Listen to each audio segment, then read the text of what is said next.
और अगर उस वीडियो की बात है तो इन सारों के फोन को जब्त करके उसकी लेबोरेटरी के अंदर, एफएसएल के अंदर जांच कराएं, पता लग जाएगा कि किसने क्या किया है। चूंकि ये हड़बड़ा चुके हैं, ये घबरा चुके हैं, बहुत जल्दी इनके खिलाफ बहुत बड़ी कार्रवाई होने जा रही है कानूनी, तो इसलिए ये घबराए हुए हैं। 18 तारीख नजदीक आ रही है तो इनके पैरों की जमीन खिसक चुकी है और इनको कुछ भी नहीं सूझ रहा है। ये आनन फानन में इधर उधर की बातें कर रहे हैं और गलत इल्जाम लगा रहे हैं, जिसको हम सिरे से खारिज करते हैं। हमारा उन वीडियो से किसी प्रकार का कोई लेना देना नहीं।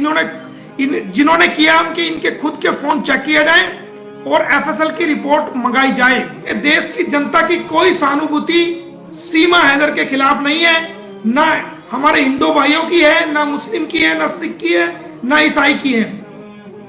किसी की ऐसी औरत के साथ कोई सहानुभूति नहीं जिसने अपने पति को धोखा दिया है, उसका मकान बेचा है, 18 लाख का 12 लाख में बेच दिया, 3 लाख रुपए उसने रिपेयर के दिए थे, वे 3 लाख रुपए भी लेकर के आ गई और बिना तलाक लिए इलीगल रिलेशन में रह रही है और बच्चों को अपनी ढाल बना रही है। 4 बच्चों को लेके आई है ताकि इसके कानून इसका कुछ ना बिगाड़ सके। इस प्लानिंग के तहत लेके आई है। आपसे मैं एक सवाल पूछना चाहता हूं कि जब ये भारत में एंट्री हुई उससे पहले ही एक बार पहले भी नेपाल आई थी, जो कि एफआईआर में लिखा हुआ है। करीब 7 से 10 दिन तक वो नेपाल में रही और सचिन भी वहां गया था। तो वहां पर बिना बच्चों को लेके आई थी, ये कोई बच्चा इसके साथ नहीं था, ये अकेली आई थी। उस वक्त इसकी ममता कहां चली गई थी? उस वक्त 10 दिन तक बच्चों को किसके पास इसने अकेला छोड़ा था? वहां ममता कहां चली गई थी? ये झूठे ढकोसले कर रही है, झूठा चोला ओढ़ रही है और अपने आप को बचाने के लिए तरह तरह की बातें करी है। और ये आने वाले टाइम में, ये मैं आपको भविष्यवाणी करके देता हूं, आने वाले टाइम में ये इतना नीचे गिर जाएगी, ऐसे ऐसे एलिगेशन लगाएगी, ऐसे ऐसे एलिगेशन लगाएगी कि इंसान सोच भी नहीं सकता। ये और इसका मुंह बोला भैया ऐसे ऐसे एलिगेशन लगाएंगे, झूठी बात फैलाएंगे, लेकिन मेरा भारत सच्चाई को जानता है, मेरा भारत हकीकत को जानता है और इसकी किसी भी प्रकार की कोई भी बात को स्वीकार नहीं किया जाएगा। मेरे से पहले मेरा पूरा भारत मुंह बोले भैया को जानता है, निर्भया केस से सबको जानता है कि इसने क्या किया था। ये किसी से बताने की जरूरत नहीं है, सारी दुनिया के सामने इसने जो लीगल कार्रवाई की थी और पूरा भारत जानता है, मुझे बताने की जरूरत नहीं है। अब ये नए नए एलिगेशन लगाएंगे क्योंकि 18 तारीख नजदीक आ रही है और इनके खिलाफ कानूनी कार्रवाई चल रही है। तो मेरी आपसे यही प्रार्थना है, यही रिक्वेस्ट है कि आने वाले समय में ये कीचड़ उछालेंगे और उस किसी के बहकावे में आने की जरूरत नहीं है। किसी को कोई डाउट क्लियर करना है तो मुझे फोन कर सकता है, मेरा फोन नंबर सबके पास है। और ये वीडियो जिसने वायरल की है, ये सारे फोन जब्त करके इनकी एफएसएल से जांच कराई जाए ताकि पता लग जाए कि किसने क्या किया है। आप सभी जितने भी हमारे भारत की माएं, बहनें, बेटियां हैं, वो सब मिलकर एक ऐसे अभागे बाप की मदद करें जो सुबह और शाम भारत को हाथ जोड़ करके अपील करता है कि ए भारत के वासियों मेरी मदद करो, मेरे बच्चे मुझे दिला दो। ए भारत की सरकार मेरी मदद करो, मेरे बच्चे मुझे दिला दो। ए भारत की माओ, ए भारत की बहनों, ए भारत की बेटियों, मेरे बच्चे मुझे दिला दो। सीमा से उसका कोई लेना देना नहीं है, सीमा को तो जेल होनी ही होनी है। ये मासूम बच्चे, कृपया करके ये मासूम बच्चे भारत की जनता ही गुलाम हैदर को दिला पाएगी। मेरा काम कानूनी लड़ाई लड़ना है, मैं लड़ रहा हूं, मैं एक इंसानियत के नाते लड़ रहा हूं और ऐसे बाप की लड़ाई लड़ रहा हूं जिसके साथ जुल्म हुआ है और जो इंसान भारतीय लोगों को पुकार रहा है। अगर कोई हमसे दूध मांगेगा तो हम उसको खीर देंगे, हम ऐसे भारतीय हैं। कोई हमसे भारत के लोगों से दूध मांगता है तो हम उसको खीर देते हैं, खीर बना के देते हैं। किसी ने भी हम भारतीयों को पुकारा है और हाथ जोड़ के रिक्वेस्ट की है तो हम भारत के लोग ऐसे अभागे बाप की जरूर मदद करेंगे और ये कानूनी लड़ाई में हम भरपूर कोशिश करेंगे और कानून के द्वारा ही उसके बच्चों को दिलवाएंगे।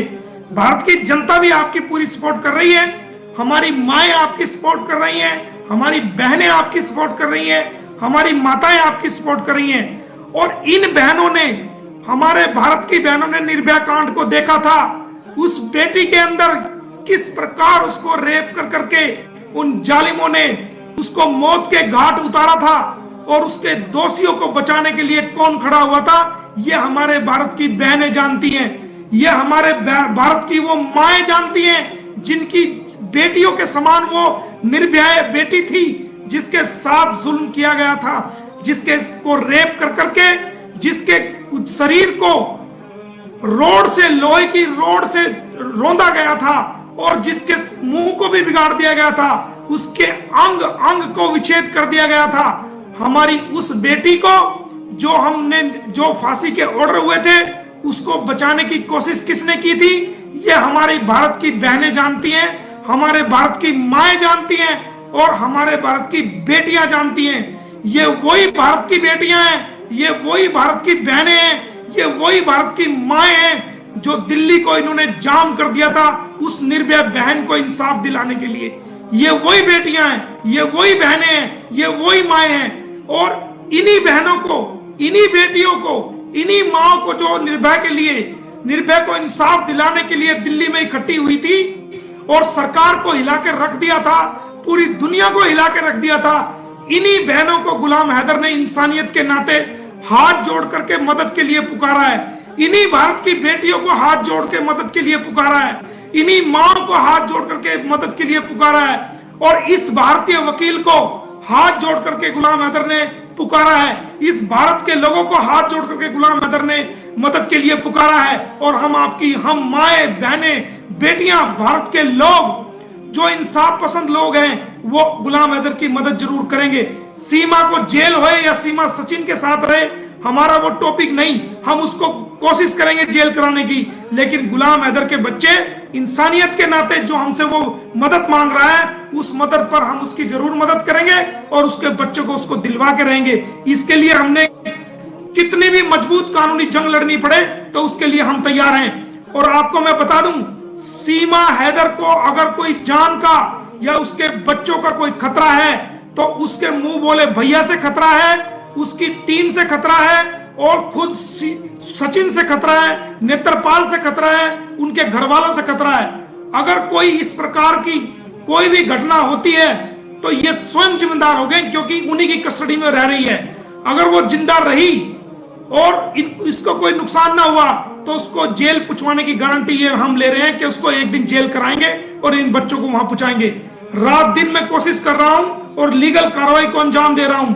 आज भी मुझे सारा दिन कोर्ट में लग गया है। जल्दी आपको बहुत बड़ी खबर देंगे और इसके बारे में अपडेट कराएंगे। तो मैं अकेला सिर्फ कानून की कार्रवाई कर सकता हूं, लेकिन मुझे भी अपनी देश की माओ की, अपने देश की बहनों की, अपने देश की बेटियों की, अपने देश के बेटों की सपोर्ट की जरूरत है। मैं कोई इलेक्शन के लिए सपोर्ट नहीं मांग रहा हूं, मुझे कुछ लेना देना नहीं, सिर्फ इंसानियत के लिए, सिर्फ उस अभागे बाप की मदद के लिए मैं आपकी सपोर्ट मांग रहा हूं। और मुझे आपकी सपोर्ट की जरूरत है कि देश का बच्चा, देश की हमारी बहनें, माएं, बेटियां, और देश का नौजवान, देश का बुजुर्ग, और देश का समझदार, देश का इंटेलिजेंट व्यक्ति, पढ़ा लिखा व्यक्ति जो इंसानियत में विश्वास करता है, वो गुलाम हैदर की मदद करे।